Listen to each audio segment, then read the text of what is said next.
Hi everyone, and welcome back to another episode of the Stitch Sessions. Today we are going to work on a cute and quick, very beginner friendly project, and that is this great little rounded coaster. And I have a little situation here where my soap dispenser tends to leave a little ring around the kitchen sink there, and I decided to design this little coaster to solve my problem. Now, I only made one of these. You can make these in sets of 4 or 6. You can use these for mugs, vases, pretty much anything. And it's a perfect way to practice creating your crochet circles. So very beginner friendly, but if you've got a little bit more experience and wanted to kind of do something different, create a couple little accessories. Maybe you want to give this as a housewarming gift or something like that. This is also a great project to do. It's quick, it's cute, and I think you'll have a lot of fun creating your very own. Now remember, if you're new here, you should really make sure to press that subscribe button so you never miss when we upload a new video, which is every Wednesday morning.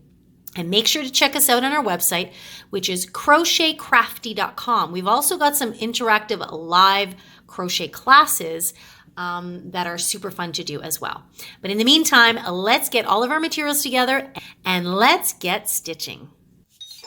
Okay, so here are all the materials you're going to need to make your coaster. You're going to need a very small amount of yarn, and I would recommend, especially if it's coasters, to use 100% cotton. They are great for absorbing moisture as well as withstanding heat. So if you're using your coaster for any hot items, this definitely withstands heat and moisture quite well. So I just have some leftover Handicrafter cotton yarn here. These normally come in about 42.5 gram balls or 50 gram balls. So they are quite small to begin with. You will not go through a whole ball of those to make these. Of course, depending on how many coasters you're going to make. But this is what I'm using. It's a pretty variegated color. And unfortunately, I no longer have the label to this, so I couldn't even tell you what it is. But it's got these pretty lilacs and pinks. So that's what I'm using for that. So the hook I'm going to be using for this project is one of my favorites, my 5mm hook, also known as an H or a size 8. Now this is a medium 4 weighted yarn, so you could use anywhere from basically a 5 up to a 6 even, depending on how relaxed you'd like your stitches to be. As always, I always say to have a handy pair of scissors nearby and your trusty darning needle so that you can sew in your ends. And make sure it is indeed a yarn needle and not a thread needle, because as you can see, the eye will make it a lot easier to work with your yarn. Okay, so let's get started, guys. Okay, to begin, we're going to start from the center and work our way out. So we're going to create a center ring using the chain method. Now, some of you may use the cinch circle method, which is one of my favorite ways to start a circle, but I want to keep this project extremely super beginner friendly. So if you're just new to crocheting and you're just getting comfortable with your chain stitches, this will be a great way for you to keep practicing those, and also be introduced to working in circular projects. So we're going to begin with a slip knot, and we're going to place that slip knot on our hook, just like that. And what we're going to do is we are going to chain 3. 1, 2, 3. Now, I keep my chains fairly relaxed. If you are a very tight crocheter, you may want to chain 4 and maybe even 5. I'm only choosing to chain 3 because I do want my center to actually stay quite tight. I don't actually want there to be an obvious gap in the center. If it doesn't bother you and you are very, very beginner, I would chain 5 just to make your life a little bit easier. So actually, for those of you that are very, very beginner, which is who mainly I want to create this video for, I'm going to go ahead and chain 5. Okay, because I want to make it very nice and comfortable for you guys to find where you're going to go. So now what we're going to do is we're going to find that very first chain right next to the slip knot, and we're going to insert our hook. Then you're going to pull up a loop through that chain as well as the loop on your hook there. Okay, so now you can see it's created a very tiny circle and you can see the center right there. Okay, so this is now the center of our coaster. So let's begin with round 1. So we're going to chain 3, and chain 3 is going to give us the height that we need to work with our stitches in this project, which is going to be the double crochet stitch. Now, some people like to just chain 2 for their double crochets. So it is a personal preference, but I do find most often than not, or more often than not, people generally chain 3, and I chain 3 as well for my double crochets. So we will yarn over, find the center of that circle. So we're going to work right into the middle there. And then we're going to yarn over and pull up a loop through the center. Okay, so this will, for you really beginners, this is going to be a review of your double crochet. So you're going to have 3 loops on your hook. You're going to yarn over and then pull through the first 2 only. That's going to leave you with 2 loops on your hook. Then you're going to yarn over and pull through the other 2. So now you've officially created your very first double crochet.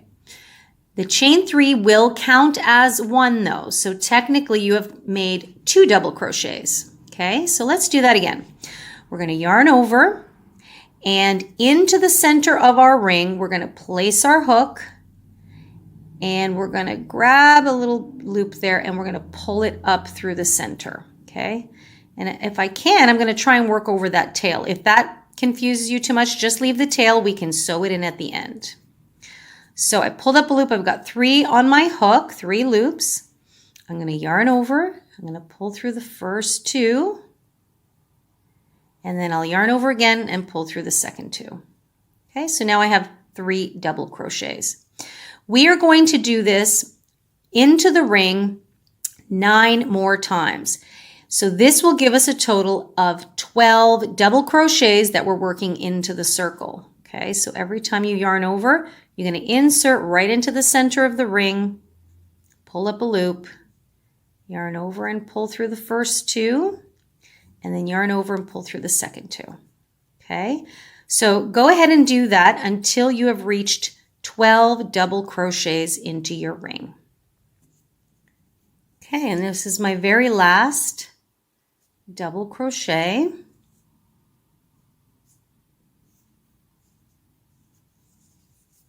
Okay, so my work looks something like this. Okay, now you can really see it's created a beautiful circle in there. You can tell your center of your circle is right there. Now to close off round 1, to finish our circle, we want to slip stitch to the very top of the first stitch we did in order to close the round. Now the first stitch we did was actually our chain 3, so we want to find the top of our chain 3. So we count 1, 2, and 3. You're going to insert your hook and you're going to slip stitch to join the round closed. Just like that. And you've created your very first round in your coaster. And that's a really great, easy way to create your circle. Okay, so obviously we need to make this a little bit bigger, so let's go on to round 2. So remember, we need to create the height for the stitch we're working on. So we're going to chain 3, because we're going to work a double crochet. And now what we're going to do is we are going to go back into this same stitch, and we are going to double crochet again. So normally we would have gone into the next stitch, but because we need to increase the number of stitches in round 2 so that our work stays flat, we are now going to work 2 double crochets into each stitch. So this chain 3 already counts as 1, and I'm going to go back in here and place another one in here. Now, you've slip stitched to join at the top of the chain 3, but I generally don't like it to sit like that because there's only 1 loop. So I'm just going to just snuggle in there just a bit for that second loop. There we go. And then I'm going to finish my double crochet as usual. and then loop over again. So there I go. Now it looks like you have got 2 stitches coming out of one, and that's exactly what we want. This chain 3 counts as 1, and then we've got the double crochet.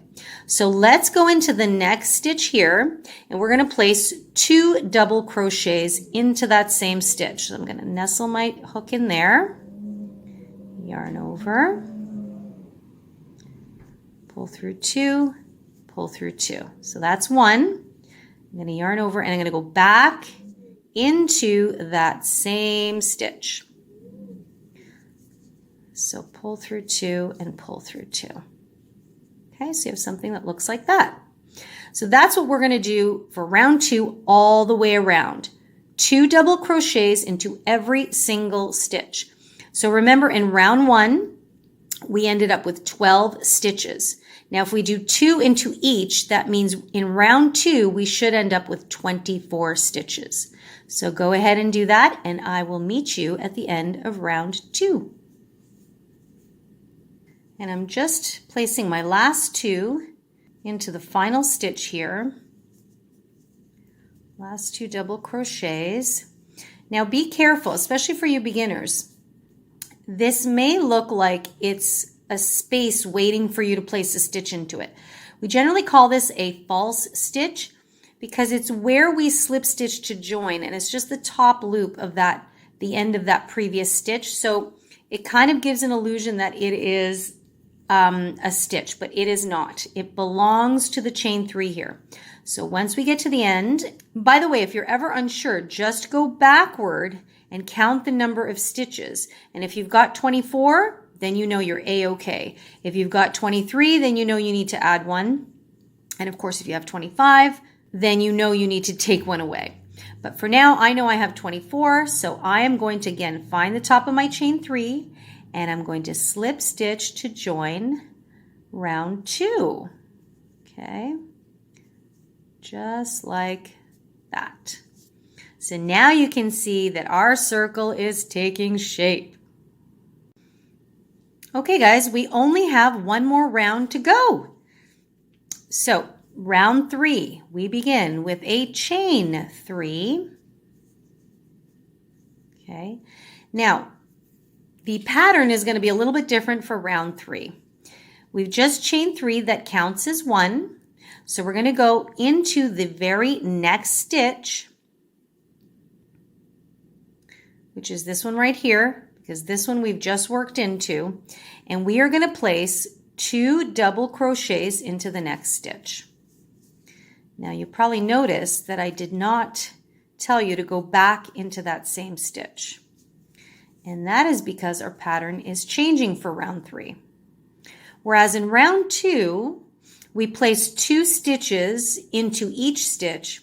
For round 3, we're only placing 1 double crochet into a stitch and 2 into the next. So we will be alternating this. Into the next stitch, I'm going to place 1 double crochet. And into the following stitch, I'm going to place 2 double crochets.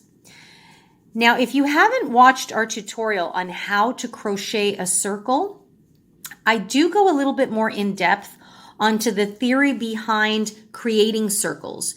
And that tutorial will help you if you want to create bigger projects. Like let's say you wanted to do a circle with 4 or 5 rounds or 6 rounds or 10 rounds. That tutorial explains to you how to calculate the increases you do with each round. So when you see that we're placing 2 stitches into 1, that's generally called an increase stitch because we're increasing the number of stitches. Okay, so we did chain 3 to begin. Then in the next stitch, we did 2 double crochets. In the stitch next to that, we only did 1. The stitch next to that, we did 2. So you're going to continue on. 1, 2, 1, 2, all the way around. You should end up having 36 stitches at the end of round 3. And this is my 36th stitch. Okay, and now I've come up to the chain 3, so I'm going to find the top there, and I'm just going to insert my hook. Whoops. And I'm going to slip stitch to join. And for me, that is the perfect size for my coaster, for what I'm making it for. So again, this is just for my soap dispenser to sit on. I would say though that this would still fit an average mug, a glass, what have you. What I'm going to do is I'm going to add a pretty little border just to give it a little extra something. And this is where you can actually start getting really creative with basic projects like a coaster. So if you like to keep yours plain, guess what? Congratulations, you are done. You've created your very first coaster, okay? But if you want to add a little extra embellishment, stick around for an extra few minutes, and I'm going to show you how we're going to create a border. So we're just going to create something nice and simple. We're going to chain 1, and then you're going to go right back into the very same stitch where we slip stitched, and you are going to insert your hook. We're going to place a single crochet this time. So you'll pull up a loop, so you have 2 loops on your hook.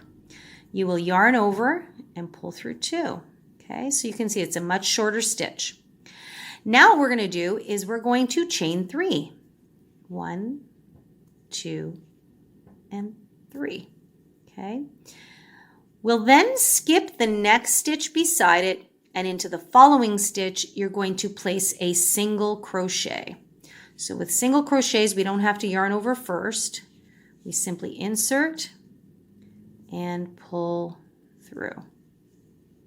So that's going to create a really pretty little arch there with a spacing. And that is basically what we're going to do all the way around. So let's do it again. We're going to chain 3, 1, 2, and 3. We will then skip the next stitch, and in the following stitch, we're going to place a single crochet. Just like that. So you've got another little arch there. Isn't that pretty? Okay, let's do it one more time before I set you loose. So we're going to chain 3, 1, 2, and 3. Skip the next stitch, and into the following stitch, we will place a single crochet.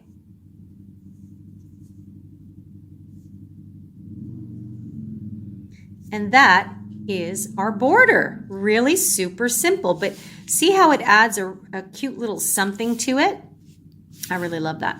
Okay, so if you would like to add the border like I am, continue on all the way to the end, and I'm going to meet you at the very end to just talk about how we're going to finish off our coaster. Now when you come to the end, you will most likely have 2 stitches left. Now remember, that's a false stitch. Don't panic. You're still going to chain 3, 2, and 3. And what we're going to do is you're going to skip the next one. You're also going to skip this one and just nestle into that false stitch. And what we're going to do is we're going to slip stitch right into that false stitch. So you'll pull up a loop and then continue to pull through the loop on your hook there. Oops, just like that. I'm just going to pull that out. So what that does is it just helps it to dip down and make it look uniform with all of the other ridges. And there you have your pretty coaster. You see how the border just elevates it to something a little extra special. So we're done, guys. You're just going to snip your yarn and you're going to pull your yarn through, and then you're just going to weave in your end. And here we have our crochet coaster, all dolled up with a border. I hope you guys had fun doing this one. It's super quick and cute. You can make a set of these actually, and they make actually for very nice housewarming gifts, especially for, someone's first apartment, things like that. And it's always appreciated. And the really cool thing is it's handmade and made from the heart. So if you guys have any questions or want to share your coasters with me, please do so. I've got all of my info in the description box down below on all of our social media platforms. And if you haven't pressed that subscribe button, what are you waiting for? All of our tutorials are absolutely free. And we also have a whole bunch of other things that we have on our website, which is crochetcrafty.com, along with some online interactive classes as well. So in the meantime, I want you guys to have an amazing day. Have a great time crocheting these, and I'll see you guys in the next session. Take good care.